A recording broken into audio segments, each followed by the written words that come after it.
அதிமுக பொதுச் செயலாளர் எடப்பாடி பழனிசாமி இன்று காலை 10 மணிக்கு டெல்லி செல்ல இருக்கிறார். விவரங்களை செய்தியாளர் ராஜேஷ் விவரிக்க கேட்கலாம். வணக்கம் ராஜேஷ். எடப்பாடி பழனிசாமி இன்று டெல்லி பயணம் மேற்கொள்ள இருக்கிறார். விவரம் என்ன? தனலட்சுமி வணக்கம். தேசிய ஜனநாயக கூட்டணியில் தொகுதி பங்கீடு பேச்சுவார்த்தை இன்னும் இறுதி பெறாத நிலையில் இறுதிக்கட்ட பேச்சுவார்த்தை நடத்த மத்திய உள்துறை அமைச்சர் அமித்ஷாவை சந்திப்பதற்காக இன்று அதிமுக பொதுச் செயலாளரும் தமிழக எதிர்க்கட்சி தலைவருமான எடப்பாடி கே பழனிசாமி டெல்லி செல்ல உள்ளதாக தகவல் வெளியாகி இருக்கிறது.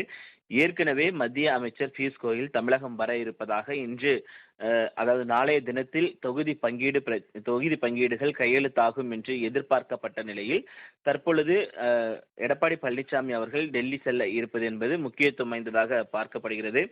அதிமுகவினுடைய அந்த செல்வாக்கு மிக்க தொகுதிகளை பாஜக ஏற்கனவே கேட்டு பெறக்கூடிய சூழ்நிலையில் அதை ஒதுக்குவதில் சிக்கல் ஏற்பட்டிருக்கிறது. குறிப்பாக தேமுதிக கூட்டணிக்கு வராத பட்சத்தில் அதிக தொகுதிகளை கேட்டு அதிமுக கூட்டணி இருக்கக்கூடிய பாஜக, அம்மா மக்கள் முன்னேற்ற கழகம், பாமக உள்ளிட்ட கட்சிகள் தீவிரம் காட்டி வரக்கூடிய சூழ்நிலையில் அதிமுகவை பொறுத்த வரைக்குமே அவர்கள் 170 தொகுதிகளுக்கு மேலாக இந்த முறை போட்டியிட வேண்டும் என்று நினைக்கிறார்கள். ஆனால் அதே நேரத்தில் தங்களுக்கு கூடுதல் தொகுதியை ஒதுக்க வேண்டும் என்று பாஜக ஏற்கனவே கேட்டு வருகிறது.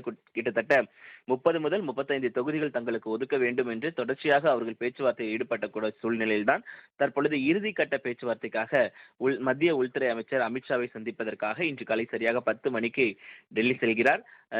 ஏற்கனவே இந்த தொகுதி பங்கீட்டு எல்லாம் முடிவடைந்து விட்டதாகவும் நாங்கள் விரைவில் அறிவிப்போம் என்று அவர்கள் தெரிவித்திருந்த நிலையில்தான் தற்பொழுது டெல்லி செல்ல இருக்கிறார் அதிமுக பொதுச் செயலாளர் எடப்பாடி கே பழனிசாமி. ஏற்கனவே 2 முறை அமித்ஷாவை சந்தித்து ஆலோசனை நடத்திய நிலையில்தான் தற்பொழுது 3வது முறையாக இந்த தொகுதி பங்கீட்டு விவகாரம் தொடர்பாக டெல்லி சென்று அமித்ஷாவை சந்திப்பார் என்றும் எதிர்பார்க்கப்படுகிறது. ராஜேஷ், இறுதிக்கட்ட தொகுதி பங்கீடு பேச்சுவார்த்தையானது எப்போது நடைபெற இருக்கிறது அதிமுக தரப்பிலிருந்து? மேலும் இந்த கூட்டணி தொடர்பான விஷயங்கள் குறித்து இன்று டெல்லி பயணம் மேற்கொள்ள இருக்கக்கூடிய எடப்பாடி பழனிசாமி ஆலோசிக்க வாய்ப்பு இருக்கிறதா?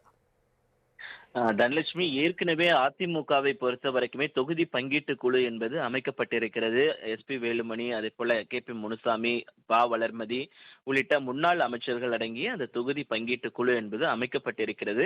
அந்த தொகுதி பங்கீட்டு குழு தற்பொழுது வரை அதற்கான ஆலோசனைகளோ எந்தெந்த தொகுதிகள் என்பது குறித்து அவர்கள் மேற்கொள்ளாத ஒரு சூழல் என்பது இருக்கிறது. கிட்டத்தட்ட 2026 சட்டமன்ற தேர்தலில் மிகப்பெரிய ஒரு சிக்கலை அதிமுக சந்தித்து வருகிறது என்றுதான் கூற வேண்டும். என்றால் 2021 சட்டமன்ற தேர்தலில் முதலில் தொகுதிகளை இறுதி செய்வதாகட்டும், அதே போல பேச்சுவார்த்தையை உறுதி செய்வதாகட்டும், தொகுதிகளை அறிவிப்பது, வேட்பாளர், அதே போல தேர்தல் அறிக்கை வெளியிடுவது என அனைத்திலுமே மும்முரம் காட்டியிருந்தது அதிமுக.